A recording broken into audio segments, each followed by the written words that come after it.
pagkakapareho ng mga kabataang Arabo, Hudyo, Druze at Kristiyano. Matinding hangarin na madala ng kagalingan at pagkakaisa gamit ang musika matapos ang 2.5 taon ng digmaan at pag-iisa. Halos 12 buwan akong nanirahan sa isang hotel na hindi ko kilala, na hindi ko tahanan.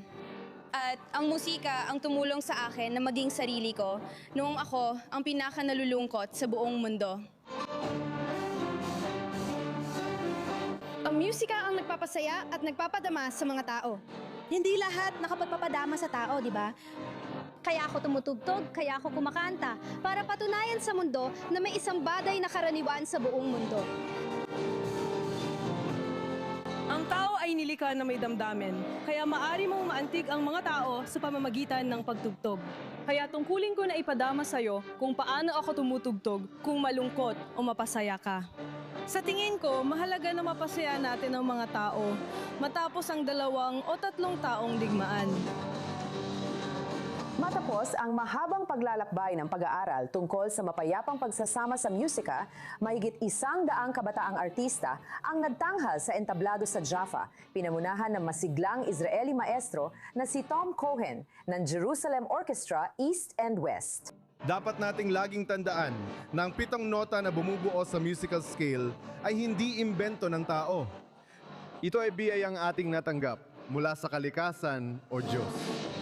Simple lang ang sekreto. Sa oras na tumugtog tayong dalawa ng musika ng kaulit-ulit, kahit hindi tayo nag-usap, kahit walang salitang namagitan sa atin, pero nagkatitigan tayo at tumugtog tayo ng sabay, ito ay lumilika ng isang uri ng ugnayan na hindi ko maipaliwanag. Tumatagos din sa puso ng pinakabatang tumutugtog ang musika, gaya ng 10 taong gulang na Arab-Israeli violinista na si Yusef.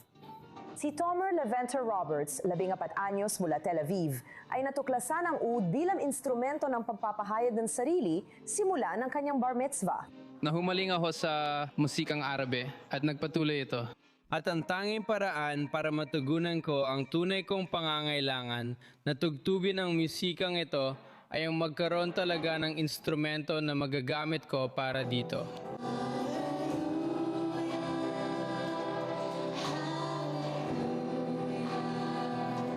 Pinakamahalaga ang mga pagkakaibigan na buo na lumalagpas sa panahon, espasyo, relihiyon, lokasyon at lahi. Mahal ko kayong lahat dito.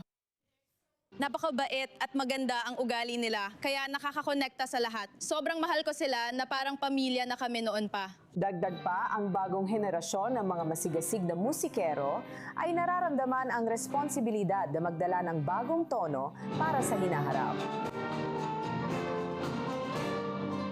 Parang ito ay isang pintuan, isang pagbubukas. Ipinapakita nito sa atin na ito ay isang hakbang papunta sa susunod na antas ng kapayapaan. Ipinapakita nito na bilang batang henerasyon, nakikita natin kung ano ang gusto nating gawin at kung paano dapat ang mundo. Tinutulungan tayong umusad at umakyat sa hagdang ito, hakbang-hakbang tungo sa pagkakaisa at harmonya.